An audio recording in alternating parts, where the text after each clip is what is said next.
Ongi etorriak bikografiak saio berri batera. Badakizue, beti bezala bi gonbidatu ditugu hemen, eta haien biografia aztertuko dugu, gutxi gora bera, azaletik bada ere, baina saietuko gara bien artean dauden antzekotasunak ere bilatzen. Alde batetik, nire aldamenean dago Ainhoa Gutierrez del Pozo, eta bestetik daukagu Ibon Martin. Bata zinegilea da eta bestea idazlea. Eta badakizue, Hamaika Telebistan emititzen dela, baita Bageraren YouTubeko kanalean, Bagera elkarteak antolatzen ditu saio hauek. Eta lehenengo galdera etiketei buruz egingo dizuet. Bata esan dut zinegilea dela, bestea idazlea. Ez dakit eroso sentitzen zareten etiketa horiekin, edo nahiago duzuen besteren bat, zuen burua aurkezteko?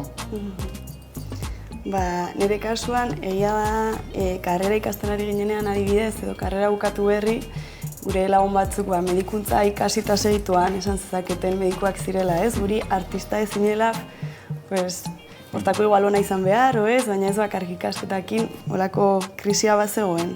Zinegiakin igual ofizioago ematen du eta errexago egiten da, eta igual pelikulak egin eta beste batzuk zu hola aurkezterakoan, igual pixkanak aite zaizu familiarragoa edo.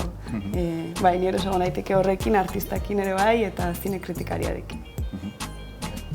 Ni baita, klaro, eroso sentitzen naiz eta berez asko gozatzen dut nire lanarekin, ez? Orduan, klaro, idazlea izatea niretzat, ni kasetaritza ikasi nun, nire asmoa zen kasetaria izatea edo irratian lan eitea, edo egunkari batean, baino ez liburuak edo novelak idaztea, ez? Eta orduan, hau amets bat bezala da, ez? Neri beti gustatu izan zait pila bat irakurtzea, eta orain nik historiak sortzea, klaro, eroso sentitzen naiz, oso eroso, eta pozik. Oso, no? Hortaz, artistak zarete biak eta artearekin lotura daukazue aspalditik. Gaur egun zinema dokumentala eta novela beltza lantzen dituzue gehien bat. Inoiz pentsatu alduzue beste generoren bat edo arte disiplinaren bat lantzea? Beira, ni hasi nintzen berez novela historikoarekin. Eta gero, afizionatu nintzen eleberri beltzak, ez beltzak berez, beltz eskandinaviarra irakurtzen, eta saiatu nintzen gure kostaldean halako eleberri bat ekartzen, ez? Eta horrela egin nun El faro del silencio. Gero etorri dira halako pila bat, ez? Baino gustokoa izango nuke berriro eleberri historikora itzultzen. Pila bat gustatuko litzaidake. Baina oraingoz, beste, badaukat historia pixka bat irekita, ez? Eta orduan, pare bat eleberri beltz gehiago egin nahi ditut, eta gero igual berriro historiko bat egiten saiatuko naiz. Nire kasua lehen galdetu duzu, zinegile etiketan ondo sentitzen nintzen, hor bai eta artistan bai, baina dokumentalean ez zait iruditzen aportatzen duenik zerbait. Esan nahi dut, genero batzuetan kokatzea eskatzen digute jaialdietara bidaltzeko edo zer egin dezun kontatzeko, baina uste dut gaur egun ja apurtzen ari direla dokumental eta fikzioaren arteko muga horiek, eta gehiago irudiak berak baduela ja errealitatearekin indizio oso zuzena, baina dokumentala, fikzioa biak esploratzea gustatzen zait, eta uste ez dagoela hain kokatua batean edo bestean nire lana. Eta hurrengo galdera da, hain justu galderei buruz. Uste duzuen lanak egiteko garaian, galdera mordoa egiten dituzuela, bai zuen buruei eta baita bestei ere, eta nola sentitzen zarete elkarrizketetan? Alegia, galderen bestaldean zaudetenean, erantzun behar duzuenean. Nik uste oso konstiente naizela, beste norbait grabatu nahi dutenean eta galderak egiten dizkiodanean, bilatzen nahi naizela, nik aurretikan badakidala zerren bilan abilen bestearekin, eta konstiente naizela enabiela besteari mikrofonoa uzten behar nahi duena esateko munduari, badagola intermediazio argi bat, nik nahi dutena jaso beste pertsonaren gan, eta zer interesatzen zaidan beste pertsona gandik, eta hori, orduan, Nei galdera jasotzerakoan, bueno, bestean interes hori aurkitzen badet oso ondo, bestela, raroa da, ez egit. Bai, hombre, nik kasetaritza ikasi nun, orduan nire asmoa zen bestaldean egotea, ez? Nik galderak eitea. Eta galderak egiten ditut, nire kausuan baita badago dokumentazio lan bat, ez? Liburuak kokatzeko dokumentatu behar zea, tokietara jun, galdetu behar dezu, ea ze tramak sortu daitezken toki bakoitzetik, ez?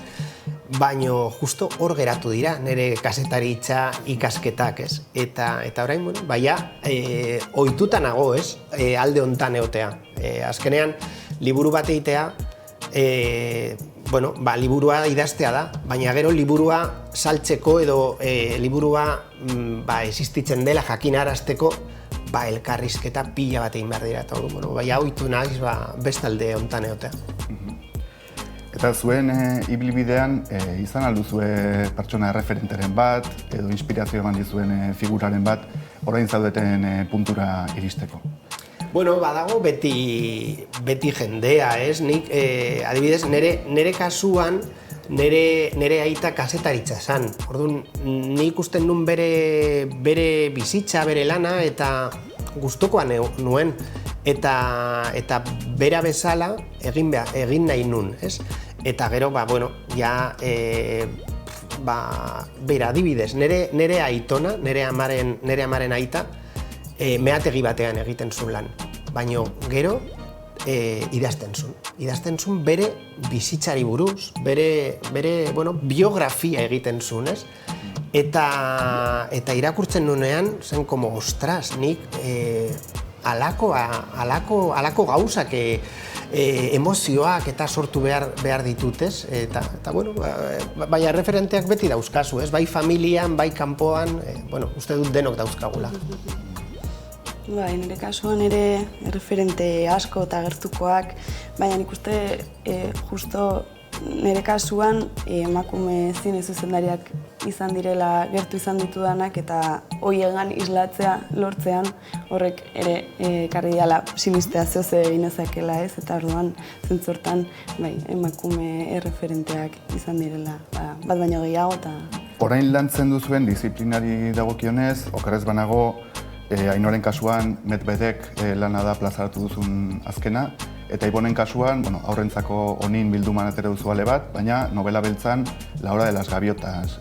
Azalko diguzue, aurkeztuko diguzue azaletik bada ere, zein den lan horien gaia eta nola landu duzuen? Nire kasuan Medvedek izan zen orain dela ia 2 urte kaleratutakoa. Kokatzen da Erronkari barrean, eta momentu horretan Pirinioetan Esloveniatik 2 hartzek hartzen ari ziren espezia galtzorian zegoelako edo. Orduan kokatu nuen interbentzio horrek eragiten zituen mugimenduetan herrian, ez? Orduan hartu nituen herriko sektore ezberdinak, aurrekin egon ginen, ehiztariekin eta hartzai batzuekin ere. Eta orduan bakoitzak harreman, berariazko harreman bat zeukan hartzarekin, eta orduan harreman horien guztien arteko lan bat egin nahi izan nuen. Oso interesgarria da, eta berez, ni ikusi nuenean, pentsatzen nuen, zelako lokalizazioa eleberri beltza bat egiteko, ez? Klaro, hor badago jendea hartzaren introdukzioaren kontra dagona, ez? Eta orduan badaukazu hor, bai, egin beharko genuke, zerbait, halako zerbait, fikzioa. La hora de las gaviotas da eleberri beltza, Hondarribian kokatuta, eta emakumea dago eleberriaren zentruan. Batez ere, eleberria hasten da alardearen egunean, eta emakume bat erailtzen dute justo alarde mistoan dagoen bitartean, ez? Plastikoen momentu hortan, ez? Eta, salaketa pizka bat dago hor, baino asmoa ez da bakarrik salaketa.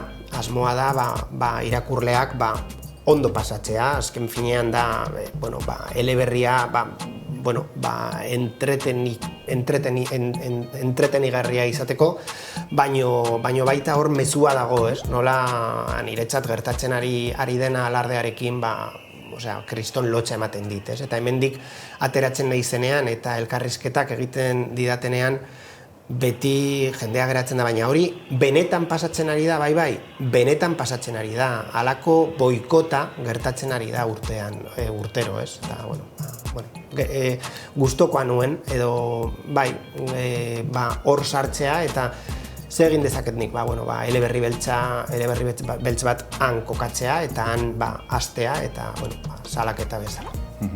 Ondo. Hori zuen azken lanak eta etorkizunari begira, ez dakit epe laburrean edo luzean, daukazue gauzatu nahi duzuen proiekturen bat, edo eskuartean daukazuen zerbait, azaldu daitekena noski?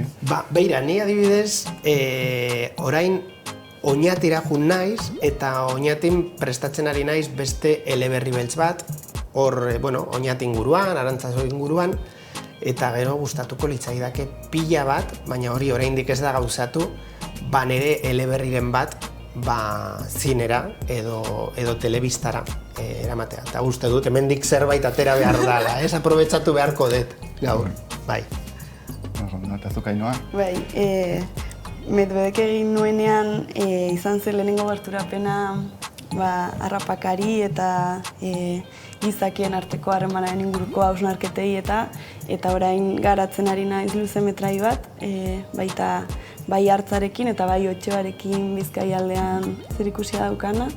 Eta alderatzen igual aurrekoarekin egia da Medvedek egin nuenean jun nintzela nik uste dut ideia exotikoago batekin, ez, toki horretara. Eta, guain beste prozesu bat egiten ari gera, Olatz González antropologoarekin batera ari naiz lanean, eta, landalana gehiago daukan proiektu bat da, eta beste denbora batzuekin egiten ari gera, ikertzeko denbora gehiago dago, eta, beste aurreritzi batzuk kendu eta beste zerbaiten bila nago landa munduaren zer den edo nor biziena, nola gertatzen den hor.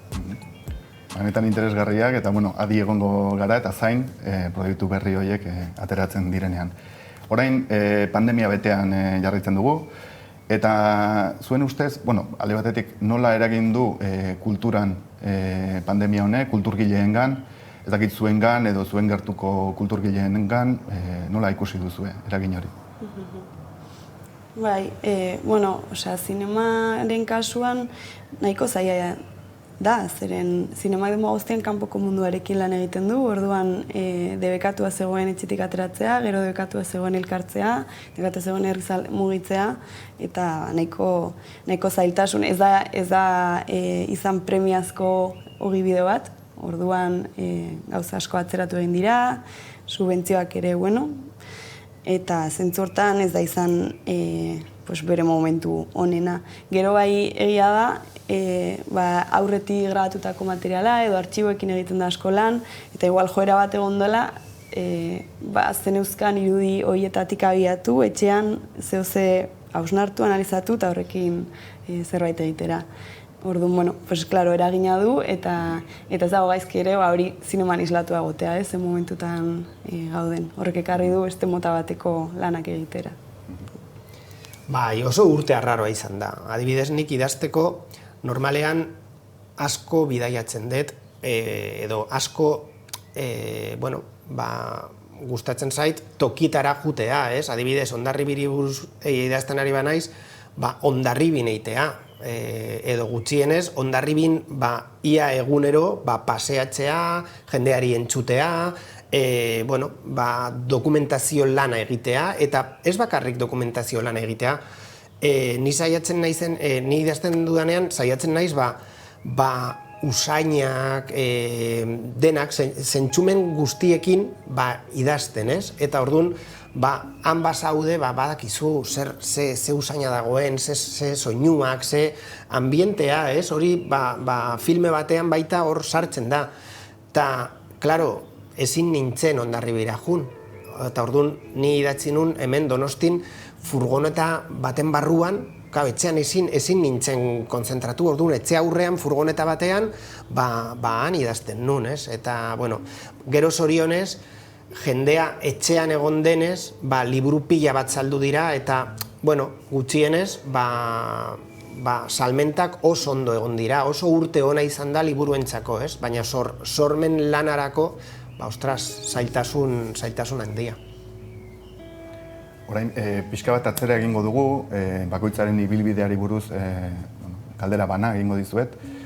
Zure kasuan Ainhoa, aipatu duzu arte ederrak ikasi zenituela, gero Mexikon egin zenuen egonaldi bat, eta antropologia bisualetik, edo bisualaren bidetik, zinema dokumentalara pasatzinen, eta okerez banago, Argentinan ere master bat egin zenuen, edo han irakurri dizut, edo entzun dizut, isolamendu zinematografiko baten bila edo joan zenela, nola izan da ibilbide hori? Hasieran, hori baino lehen, batxilergo artistikoa egin nuen, eta hori egin nuenean, nekien egon nahi nuela artearen gandik gertu, baina enekien izango zala egiten. Osea, igual arte historialaria edo horrelako zez ikusten nuen ere burua, eta gero engantzatu nintzen, bai pinturara eta marrazkira eta horrela sartu nintzen arte ederretan. Eta, arte ederretan hemen hasieran igual tailer moduan teknika desberdinak garatzen ditugu, eta eskultura eta bestea, baina ere garatzen duzu arte egiteko modu bat ideia eta kontzeptuetatik, ez? Orduan ja ez zuen hainbeste inporta ze disiplinetan mugitzen zera, baina bai nola nahi duzun zerbait transmititu edo nola nahi duzun ideia bat jorratu. Eta momentu baten sentitu nuen kamara, bera, zela nire modua, egoteko kontaktuan kanpoan gertatzen zenarekin, eta horren inguruan hausnartzearekin, eta ez zitzaiela balio hainbeste momentu hortan beste disiplina batzuk. Orduan, eta horrek zer ikusia zuen dokumentalarekin momentu horretan, zerbait izatea gertatzen ari dena grabatzea, eta horren inguruan pentsatzea, eta horrela gero antropologia bisualera hasi nintzen hurbiltzen entzule bezala, Donostiko antropologiako karreran, eta ja banituen kezka batzuk zirela kamara atzean gertatzen dena nola izkutatua geratzen den gero pelikulan, eta antropologia bat zegoen horren inguruan hausnartzen, nola ez, pertsona joten den komunidade batera eta hitz egiten duen komunidade horren inguruan, baina zer eragiten duen ere beran egoteak eta nola aldatzen duen errealitatea berak. Orduan antropologiak eman zidan herramienta honen inguruan hitz egiteko, eta uste pixkat danen nasketa dela egiten dutena orain. Zure kasuan Ibon, aipatu duzu kazetaritza ikasketak egin zenituela, eta gero, nabarmendu zinen Euskal Herriko hainbat ibilbide biltzen dituzten gidak idazten. Eta gero, okerrez banago, novela historikoarekin hasi zinen, eta gero ezagun egin zera, arrakasta handiz, novela beltzean. Naturala izan alda ibilbide hori zure kasuan? Bai, izan da nahiko naturala, pentsa. Ni Bilbon Leioan ikasten nun, eta egunero juten nintzen kazetaritza ikastera ara. Eta, klaro, azkenean bidea luzea zan. Eta bazeuden egun batzuk, igual, ordu baterako edo bi orduko klase baterako jun behar nintzela, eta ze gertatzen zen azkenean, askotan ez nintzela juten. Segiten nun egun horietan, hartu motxila eta mendira jo, ez? Eta, izugarri gustatzen zitzaidan mendian ibiltzea. Ikasketak bukatu nituenean, ez nuen lanik topatu. Eta orduan, berriro mendira jo nintzen. Eta mendian nengoela, pentsatu nun, egin dezaket, gidaliburu bat, topatzen ditudan bide sekretuekin, ez? Neri gustatzen zitzaidan azan mapa bat hartu, eta nik ibilbideak antolatu, ez? Eta orduan juten nintzen, eta topatzen nuen, hemen bazegoen, igual, errota zar bat, beste toki batean, burdinola bat, eta guzti horiekin egiten planteatzen nuen ibilaldi tematiko bat. Eta orduan, prestatu nuen gidaliburu bat, 40 ibilaldiekin, eta hori argitaratu nuen. kriston arrakasta izan zuen. Eta bueno, urte pila bat igaro nituen gidaliburuak egiten.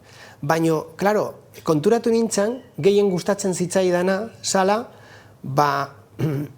pixka bat dokumentazio lanak, ez ja ibilbidea esplikatu edo, baizik eta hor inguruan zegoen guztia investigatu, hor sakondu, hori esplikatu, eta horrekin hasi nintzen novela bat idazten, novela historiko bat. Eta egon nintzen 5 urte novela idazten. Klaro, nik gidaliburuak egiten nituen, baina joi bezala aspertzen nintzenean idazten juten nintzen. Eta azkenean baita argitaratu egin nun, arrakasta izan zuen, baina ja nila bihurtu nintzen eleberri beltzaren oso salea. Eta saiatu nintzen gure kostaldera ekartzen historia horiek. Eta, bueno, dena pauso guztiak izan dira oso naturalak, ez?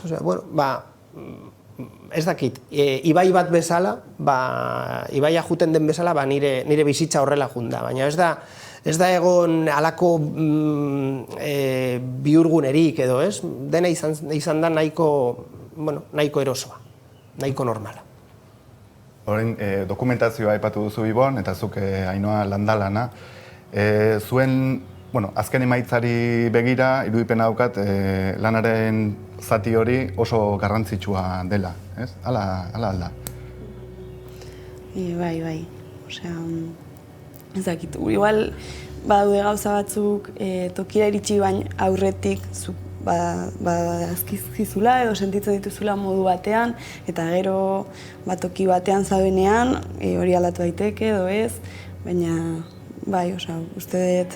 Eta igual Landalana ez da bakarrik grabatu behar dezun tokira joatea eta horregotea, Landalana da prebia guztia, ez? Eta nik uste dut bion lanetan emaitza horretara lortzeko prozesu luzeak izaten direla askotan, eta orduan hor gertatzen den guztia dela azkenean gero geratuko dana azken emaitza horretan, ez? Orduan bai, importante. Bai, dokumentazioa da oso pausu garrantzitsua idazterakoan edo zine egiterakoan, ez? Azken finean, nik novela fikzioa da, baino errealitate batean oinarrituta.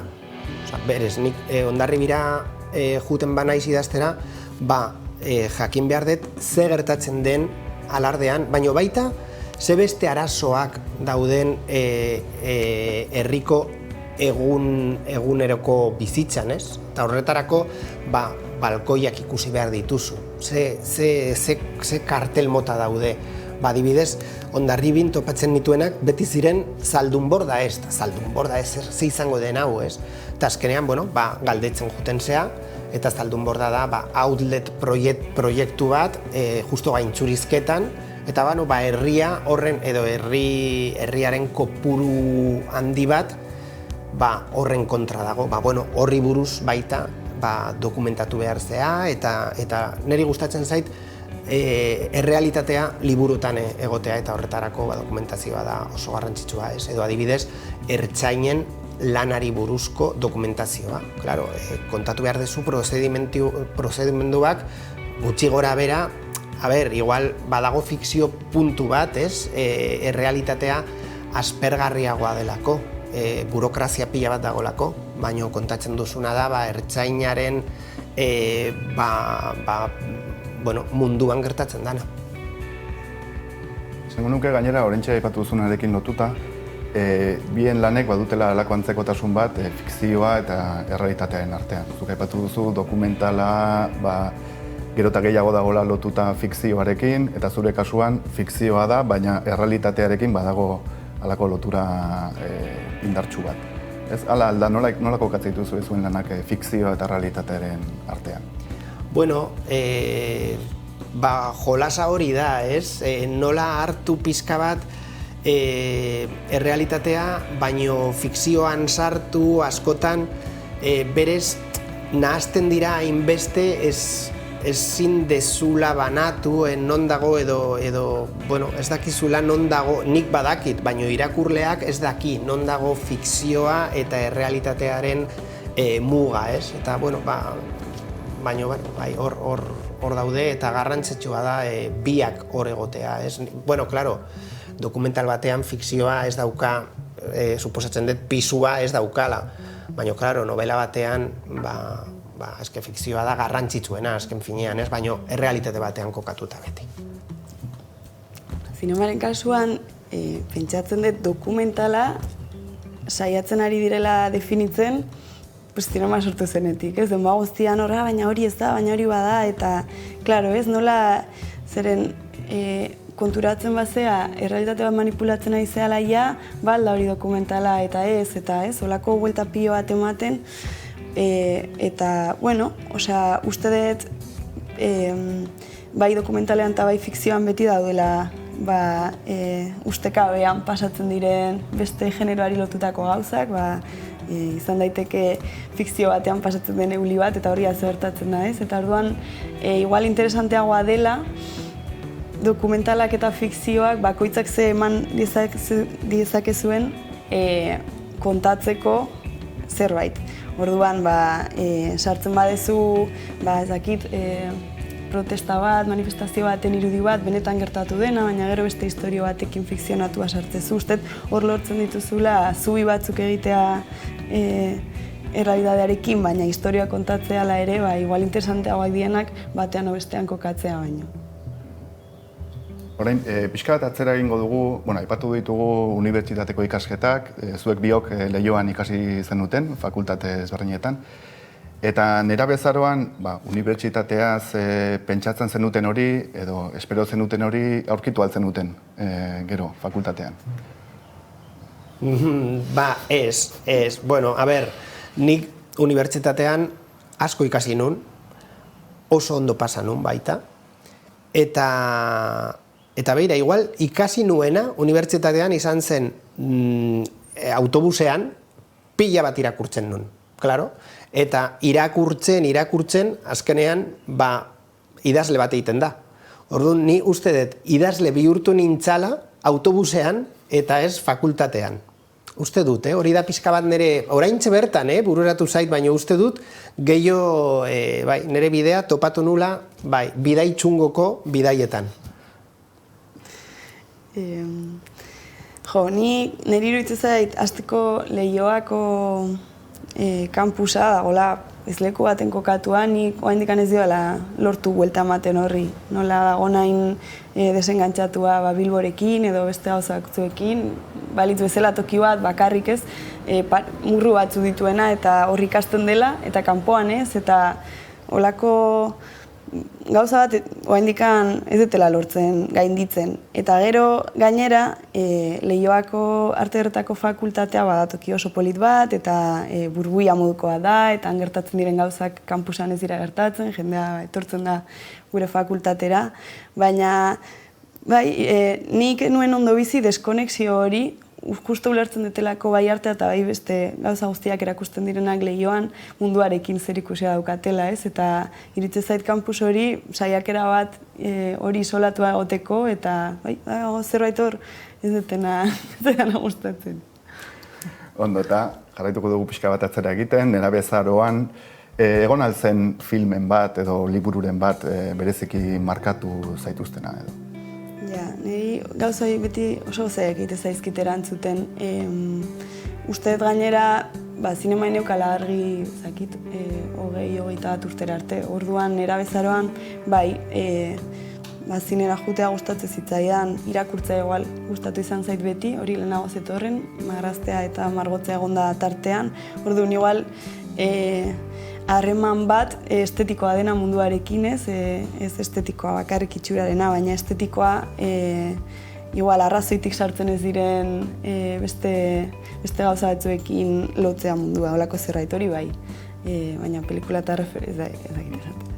Ja, nik ez ditut erreferenteak izan, egia da, igual erreferentea izan dela genero bat, ez? Hori, eleberri beltza eskandinaviarra, ez? Edo historikoa igual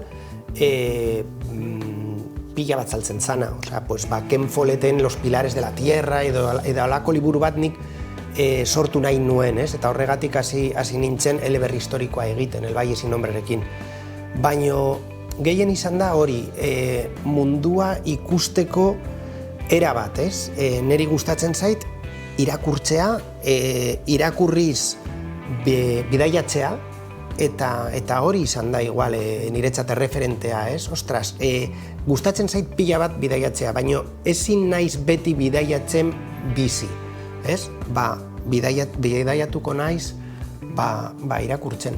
Eta, bueno, horrela uste dut, hasi zela pixka bat niretzat interesgarria izaten irakurketaren eta idazkeraren munduan.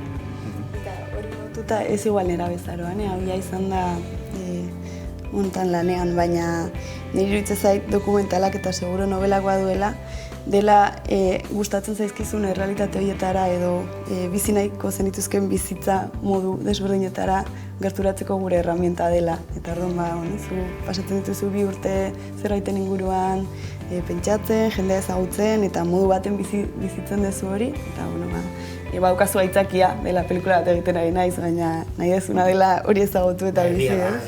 Eta liburuekin berdin. Bidaia imaginarioak edo aipatu dituzue, eta egon altzen garai hartan edo aurrerago bidaiaren bat oraindik ere gogoan daukazuena edo bereziki eragin bereziren bat izan duena zuengan.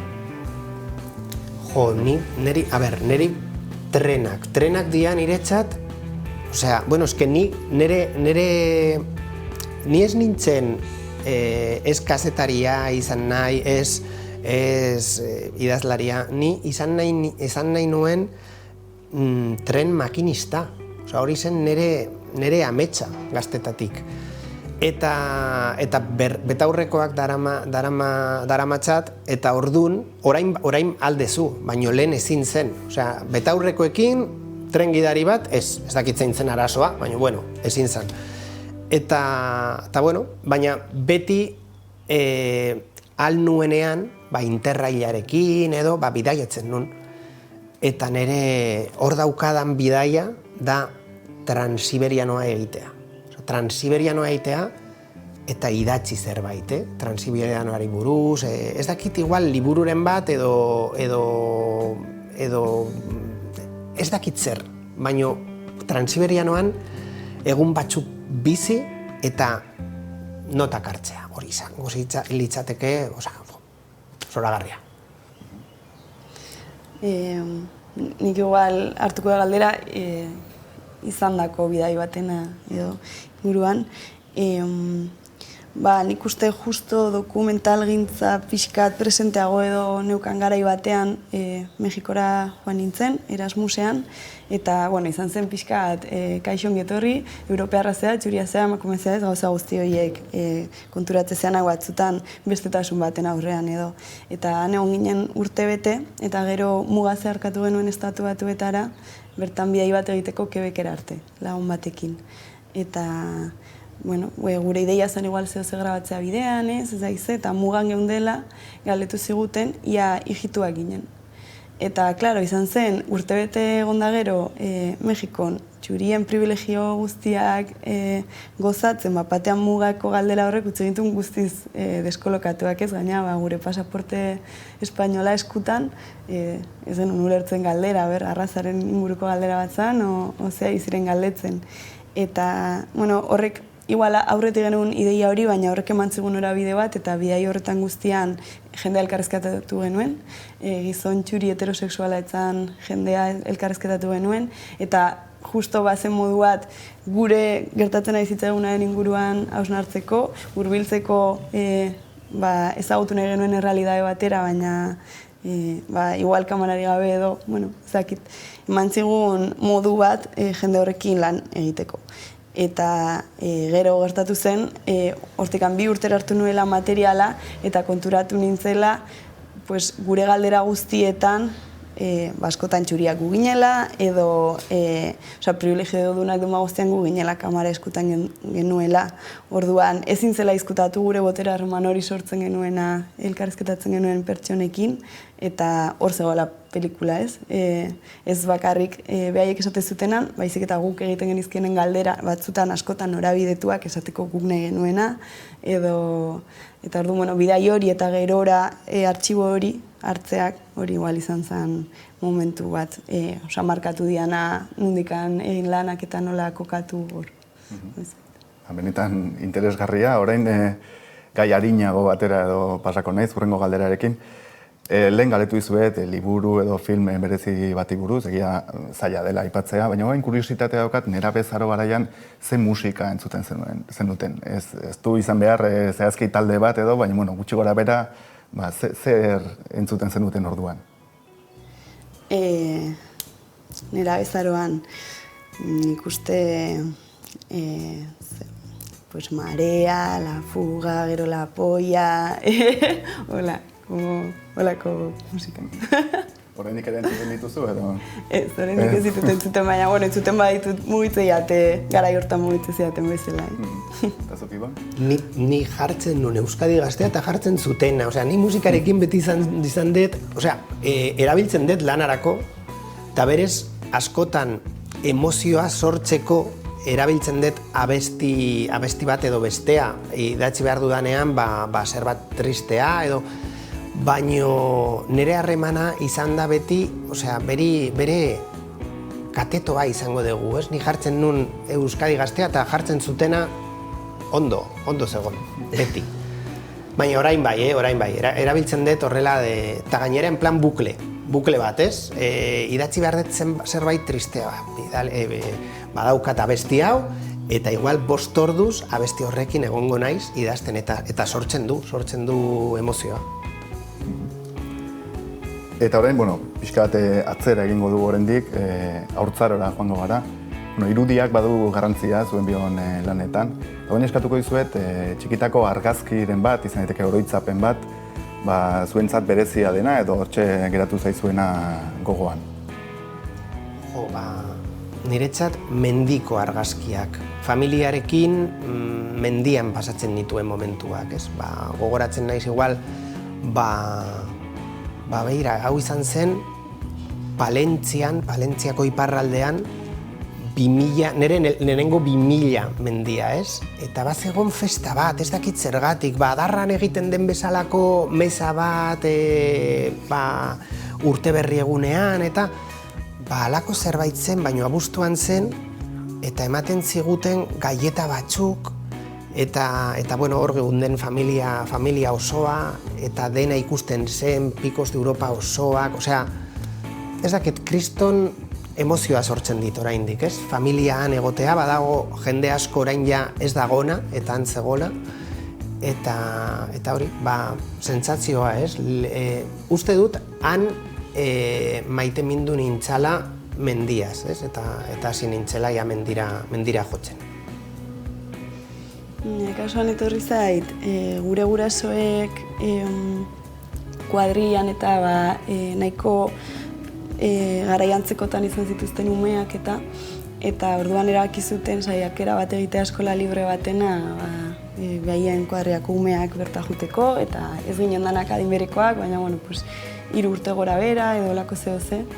Eta izan zen saiakera bat, bere urteak iraun zituena, irakasle bat genukan denentzako edo, eta igual hezkuntza ezan klaseak hain modu zurrunean edo hartuak, baina bazegoen esperimentazio asko, eta etorri zait argazki bat, bertan eskola horretan dena, Santo Tomas egunean, jantzita gaude baserritarrez, eta eszenario batzu daude hor, eta gogoratzen detelako oso momentu komunitario bezala, ez? Eta uste dut markatu nahuela gero ere lanak egiterako orduan eta bizi estilo aukeratzeko moduan, bai izan zela oso komunitarioa momentu hori, eta argazki hori torri zen.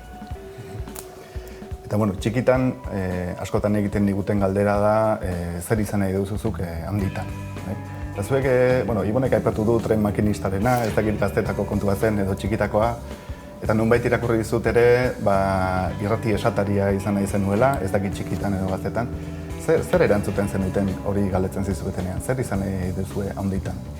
Egia da, ni igual tren makinista izan zala txikitan, ez? Normalean jendeak esaten duenean, ni astronauta, ni hor tren makinista izan nahi nuela.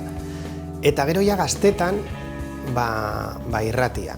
Irratia niretzatzen, eta oraindik da. Osea, komunikazio, edabide bat oso potentea eta asko gustatzen zaidana. Eta beraz, nire lehenengo gidaliburuarekin, hasi nintzen Radio Euskadin, kolaboratzaile bezala, eta ostegunetan neukan, halako 15 minutu edo, ibilaldi bat, irratira ekartzeko, ez? Eta hartzen nun ibilaldia eta irratira ekartzen nun, esplikatzen nun nola eta nondik jun, eta oso ondo sentitu nintzen, ez? Azken finean, irratian egiten nun lan, eta egon nintzen horrela 5 edo 6 urte, eta oso ondo pasatzen nun. Eta ja kendu nuen, ja. Bazegoen toke romantiko bat, ez? Gero ikusi nun, irratian lan egitea, bazeukala bere alde polita eta bere lan, eta bere alde ez hain polita, ez? Dena bezala. Eta, jo ja espinita kendu nuen, ez? Jazta. Oso islatua sentitzen naiz, romantiko eta hortan zeren nik baserritarra izan nahi nuela esaten nuen. Gainera ipuin bat idatzi nuen, Josipa baserritarra ditzezana. Nire gana baserritarra izan behar du, hori esaten du, 7 urtekin beti dago nik baserritarra izango naiz. Igual ni ere adin hortan, 6-7 ez esaten, eta hor, gure irakasleak esatzen hori gogorra, Donostikoak, eta ni hor ikusten nintzen, eta marrazkiak iten ditu, norni baserrian. Eta, uste dut, esan dugun guztiarekin lotuta ere, bai izan dela, landa munduarekin jarraitu dutela lanean nire moduan, eta bizi naizela ere bai arabatean, eta gero igual beste gauzatzuk pasa zitzaizkian buruti, baina, ere gogoratzen naiz, 6 urteko. Eta baserri batean bizizea? Bai. Bai? Ostras! Zau guai, Bai. Ni biziko nintzateke baita, baserri batean. Eta gainera ere inoz oso herri polita da, ez? Ni askotan juten naiz, bizikletaz asko ibiltzen naiz, eta, klaro, ere inozutik denok pasatzen gea. Ia egunero, ez? Goizuetarako bidean, Aranorako bidean. Ze ondo, horren esan diteke ametsa beteta dagoela edo gutxi gora bera, ezta? Eta orain Euskarari buruz galdetu nahi dizuet, ez dakit Euskara etxean jaso duzuen edo ez, ze presentzia zeukan Euskarak zuen bizitzetan txikitan, eta aldatu alda presentzia hori gaur egunekin konparatuta? Nire kasuan, gurasoak biak euskaldun berriak dira, baina egia da hartu zutela euskera proiektu bezala. Orduan, nire ziketa ere horren baiten bokatu zutela eta euskeraz bizi izan gehala etxean. Amonak ez ziren euskaldunak, orduan, gaztelera ere hor zegoen, baina etxean euskera ezin dugu beti, auzoan ere egian ibili izan naiz ni eta beti izan da euskeraz, eskola ere bai, eta enuke esango beste batzu, nire klaseko beste batzu bezala, gaztelera eskolan ikasi nunik hori ez da horrela, baina euskerak izan du lan nagusitasuna, eta sortzerako garaian ere, hori izan dela, baina ez bilatua bezala, ez? Hortik natorrelako edo. Zure kasuan? Nire kasuan, euskera, nire gurasoak gaztelatik etorritak dira biak, eta euskerarik, ni papa. Baina, beraiek konturatu ziren euskera garrantzitsua zala, ez? Eta nahi zuten, nik euskaraz ikastea eta ikastola batera bidali ninduten. Baina nik txikitan, klaro, euskerari esango nuke pixka bat, hasta gorroto niola, klaro, inposaketa bat zelako, nik erraz gazteleraz egiten nun. Orduan, klaro, esaten zidaten, eskolan beti bezala, ez? Euskeraz egin, eta kostatzen zitzaidan. Orduan, ni gero ja euskararekiko amodio, erlazioa esate baterako, ja heldu edo hasi naizenean izan da, ez? Eta orain alabakin euskera egiten dut, eta nire alaba euskeraz haztea saiatzen ari naiz, ez? Eta bueno, uste dut euskara dela oso hizkuntza berezia, munduan bakarra, esate baterako, hizkuntza paleolitiko bat, zaindu behar degula, altxor bat degula, baino, klaro, niretzat euskara zerbait berria izan da. Ni txikitan hor zegoen euskara, eta ja, bueno, hasi naizenean, gero eta garrantzi handiagoa hartu du, baina ni guztiz euskaldun berria naiz. Hor, ni ados nago proiektu, esan nahi, kokapen politikoa dela ere ez, euskeraz egitea lanak eta hola. Egia da, igual, niri beste toki batetik etorri zaidala, hor ere kokatzen naiz, baina gertatzen zaidana da, askotan lanak itzultzerako orduan ez, gaztelera itzulpenak egiten dituzunean azpititulatzeko eta hori, askotan nola kosta egiten danez, hitz batek zentzua daukala hizkuntza batean eta gero hori itzuli nahi dezula beste hizkuntza batean eta ez dezula igual topatzen hitz egokia edo, bueno, hizkuntza bakoitzak duelako bere modua adieraztekoa. Bai, eta uste dut hor euskera daukala aberastasun bat gaztelera ez daukana, ez? Errezago da,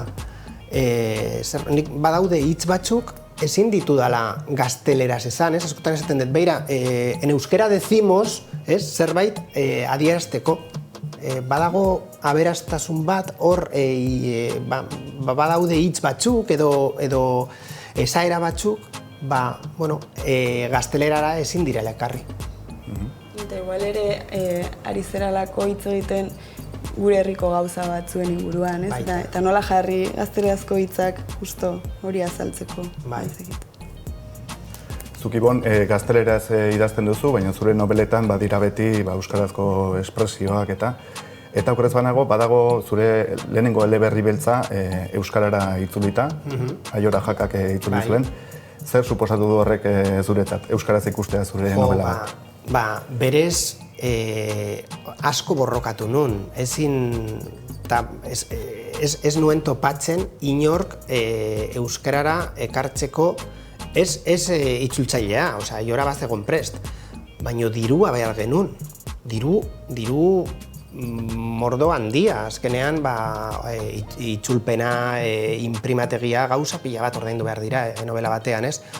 Eta borrokatu nun eta azkenean, elkar eta nire bidez, egin genuen pizka bat, elkartu ginen eta atera genuen, ez? Eta, kriston zoriona. Eta berez, Aioraren itzulpena irakurtzen dudanean, eske nire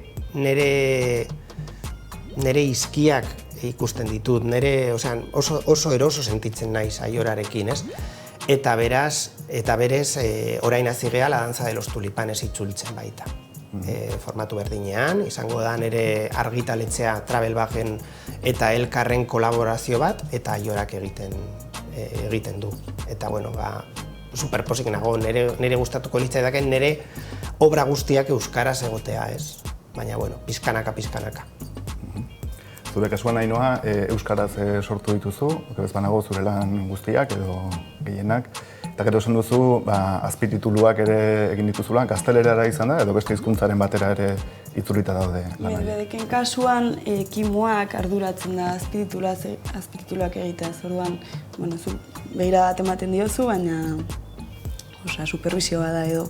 Baina bai gaztelerara hasieranik egin dituela zen hasieran muitzeko eta hola askotan eskatzen dizkizute gaztelerako azpitituluak. Eta gero ere gertatu zitzaigun Medbekek badauka Atxagarena den Ogakoak liburuko ipuin bateko pasarte batzuk dauzka, baina erronkari eraz dira itzuliak. Erronkari bizien Bizkaitar, Alberto Angosek itzuli zituen. Eta orduan, gero hori erronkariera ja ez da hitz egiten eta ez dugu ulertzen irakurtzen dugunean edo entzuten dugunean behintzat. Orduan eraki bat egon zen nola itzuli euskerara edo itzuli bar zen edo ez, baina itzuten ez bazen ezen ulertuko gauza batzuk, ia importanteak ziren edo ez. Eta itanoa erabili genuen gauza batzuk itzultzeko, beste formatu bat emateko eta bazelako norbaiti kontatutako ipuin bat eta eraki genuen horrela egitea. Baina, bueno, itzulpenena, erabakia handiak dira iruditzen zaitez, eta, bueno, beste pertsona bati delegatzea hori egiten, pentsatzeko konfiantza handia behar dela, eta eroso sentitzeko. Lan egiteko, igual bizitatzen dugu kokapenak, eta, oso ondo egiten dugu lan. Eta ez nituzke, orain, imaginatu, Aiorak esaten dit, beira, ezin dut, eta aurten ez dut egingo. Nik ez nituzke egingo, nire eleberriak ez nituzke euskarara ekarriko Aiorari gabe, ja, moldatu gehain ondo, ni bera behar dut, segurtasuna ematen ditez. Lekuak oso garrantzitsua dien lanetan, biak zarete donostiarrak, baldago Donostian lekuren bat berezia izan dena zuen bizitzetan? Nire etorri zaizkit bi, eta, bat da egiako kata ondoko eskaierak, bestere hor denbora asko pasa egulako, eta niretzako lotura fuertea dituelako, Donostiarekin edo egiarekin behintzat toki horrek, eta beste hau handiko kerro da Ierria. Donostiko Ierria, eta ez daukain beste nik gure familian galdutako jendearekin, baina gehiago egiak daukalako oso harreman berezia Ierriarekin, gu eskolara juteko Ierri barretik juten ginen, eta orduan gustatzen zaidana hor da, ze konbibentzia sortzen den, beste modu batekoa ez dela bakarrik norbait gogoratzea jutea, baina dagoela oso presente gure egunerokoan toki hori, eta hori etorri zait. Ostras, arrazoia dezu, nire aitonamonak egian bizi ziren, eta, klaro, ni beraiekin nengoen beti. Eta aitonak hartzen zidan, eta juten ginen gaur tren geltokira, horregatik uste dut El rollo con los trenes, eta hurrengo egunean, polloera. Eta beti zorrela, gaur ona, bihar ona. Eta polloen denbora luze igaro dut paseatzen.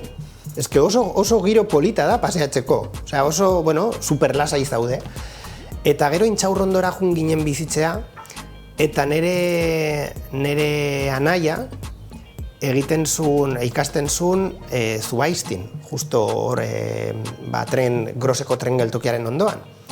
Eta egunero hartzen duen, nik eramaten nuen eskolara, eta hilerritik juten ginen.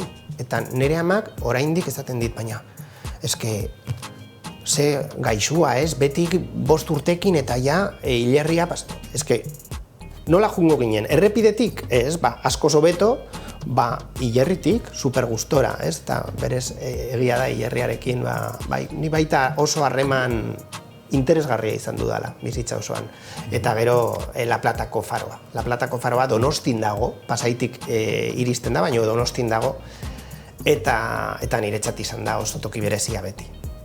Unibertsitatera juten ez nintzen goizetan, La Platako farora juten nintzen. Eta horregatik kokatu nuenan lehenengo novela, eta garrantzi handia daukan ere bizitzan. Baina novela hortako protagonista, hurrengoetan agertzen dena ere, bertan bizi da, ez? Hori da zuk nahiko zenukena, agian? Bai, orain bakizu, uste dut jubilatu indala, farosaina, eta hor bakantea dagola. Ez dakit, ni botako dut nire izena hortik, ez? Ea haietetik mudatzen naizen La Platako farora. Oso ondo, eta Donostiatik zer da gutxien gustatzen zaizuena, edo bestela esanda, zer aldatuko zenukete Donostiatik? Aldatuko nuke azken urteotan egin den hotel kopurua. Uste dut herria herritarrontzat izan behar dela, eta egiten ari diren herria kanpotarrentzat da, ez? Gero eta hotel gehiago daude. Igual hotel gehiago behar ziren, igual bai, baino ez hainbeste. Igual pare bat, baino ez 20, ez? Eta ikusten dezun obra guztiak, galdetzen dezu, eta hemen zegin behar dute etxe bizitza? Klaro, etxe bizitza pila bat behar dugu Donostin. Etxe bizitza ez hotel bat. Orduan aldatuko nuke, hotela, eta igual hainbeste lizentziak ematen dituen alkatea. Bai, pixkat, Igonen hilotik, askotan Donosti irudikatzen dugu postal bat bezala, postal hori kenduko nuke justo, eta lehen esaten nun oraindik okerra, baina ez, osea, Donostiko etxeko gustokoena egian egotea ez da kasualidadea, eta ez dauka zerikusirik barandiarekin edo beste gauza postalean agertzen diren mitikazioiekin, eta gainera horrek ekartzen dituen turismo eta dinamika horiekin, horiek aldatuko nituzke. Hainbeste aldiz jokatu dut nik eskailera horiekin, lakatako eskailera, bai, hor zegoen txirristra bat modukoa, jartzen ginen hor, eta bai. Eta gero juten ginen lakatara, txampiñoiak jatera, eta bai, badago beste Donosti bat, eta hor dago beste Donosti hori, ez. Eta itsasoa, berezi alda zuentzat itsasoa? Niretzat oso. Uste dut hemen jaio den norbaitentzat beti itsasoa garrantzitsua izango dela, ez? Berez, hemendik jendea juten bada, bizitzea hiri handi batera, ez da, normalean ez da Madrilera juten, Bartzelonara baizik, ez? Bilatzen degulako itsasoarekin konexio hori, ez? Ni uste dut itsasorik gabe ezinezkoa dela bizitzea, itsasoaren ondoan jaio basea. Ni bastante ados nago. Nik ere, oain ez daukat, lehen bezain gertu baina ala ere, toki bat, behin eta berriro bueltatzen naizena, eta nik uste ere, ez klaustrofobia sartu zaila pentsatzeakin, ertzean ez den toki batean bizitzea, ez?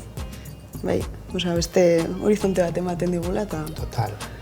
Garra, itxasua. Eta berez, nik nire eleberritan orain oinatera jotzea, kriston lana ematen ari dit, claro, nik beti itsasoan kokatzen ditut nire eleberriak, ez? Eta itsasoak badauka bere garrantzia traman, beste pertsonai bat da, ez? Eta orduan, orain izan da pizka bat, barreto bat, ez? Aber lortzen dudan, giroa sortzea, baino itsasorik gabe. Bueno, eta ja, amaitzen joan behar dugu. Azken galdera egingo dizuet, baina galdera da, kontua da, elkarrezketa bat egin du, oso gustora egon naiz, ni behintzat. Elkar ezagutu dugu, pixka bat, elkar ezagutu duzue, gaur ere. Eta azken galdera, eskatuko nizueke batak besteari egitea, zer galdetuko zeniokete elkarri? Bueno, nik Ainoari argi daukat, osea, zu zinegilea zea, nik idazlea naiz, egin genezake, ez? Nere gidoiarekin edo nere eleberrikin zinera ekartzea, ez? Niretzat hori ja falta zaidana da, ez? Nere liburuak ja oso ondo saltzen dira ez bakarrik hemen estatu mailan, mundu osoan. Itzulitak daude ia 10 hizkuntzetara, baina falta zait hori, ez? Audiovisuala, ez? Eta gustatuko litzaidake pila bat. Eta zurekin egitea, primeran. Niri etortzen zitzaidan, niri gertatu zaidan zinera pasatzerakoan artea izan da, zinean ez dezula dena zuk egiten, ez? Eta orduan daude lan asko delegatu egiten dituzula, aukeratzen dezula norekin lan egin nahi dezun, eta horrek ematen dizula, eta adibidez justo montatzailearen figura, da erabaki asko hartzen dituen pertsona bat, beti zu zaude ere bai esateko hau bai hau ez edo hau ez dakize, baina badauka modu batean esateko, nik hau indet, beste pertsona batek hartzen du, prozesatzen du, eta dago ariketa bat dena zuk askatu behar dezula, gauza bat zuria, entzun besteen erantzunak eta utzi horrekin sortzen. Eta berzuk eta izan daiteke justo itzulpenarekin, baina topatzen dezun pertsona batzuk edo... Bai, nik idazten dudanean, normalean, liburua bukatzen duzunean, bai badago argitaldari bat, ez, editorearen figura, irakurtzen dula, eta kriston lana hartzen dula gauzak zuzentzen edo, normalean zuk zuzentzen dituzu, baina azterketa baten modukoan, hau igual etortzen da, isa batekin, ez? Edo, hau gehiago esplikatu behar dezu, edo pertsonai hau ez da guztiz borobildu, edo hau gehiago landu, halako gauzak, eta badago baita, baina egia da, azken finean lana zuk hartzen dezula, ez? Eta ez dezula hainbestengan lana hor usten, zuek bezala. Azkenean, klaro, zinea da bai zure lana, edo zure zuzendaria edo, eta sortzailea, baina badago jende asko lan egiten, ez? Liburu batean, bai, badago jende asko lan egiten, baina gehienak dira, imprimategiak eta alakoak ja ez dutela ezer aldatzen liburuaren barruan, baina, bueno, editorearen figura badago hor. Eta lagunen figura, klaro, ni lagunei ematen diet, eta igual esaten didate, Ibon, zati hontan aspertu naiz. Hori mugitu behar da. Bikain, honezkero bukatu dugu, gaurko ibilbidea, gaurko solasaldia, mila esker Ainhoa eta mila esker Ibon. Mila esker baita ere bestaldean zaudeten Hamaika telebistako ikusentzulei, baita YouTubeko ere, eta Bagera elkarteari ere mila esker olako solasaliak antolatzeagatik. Mila esker zuei. Eskerrik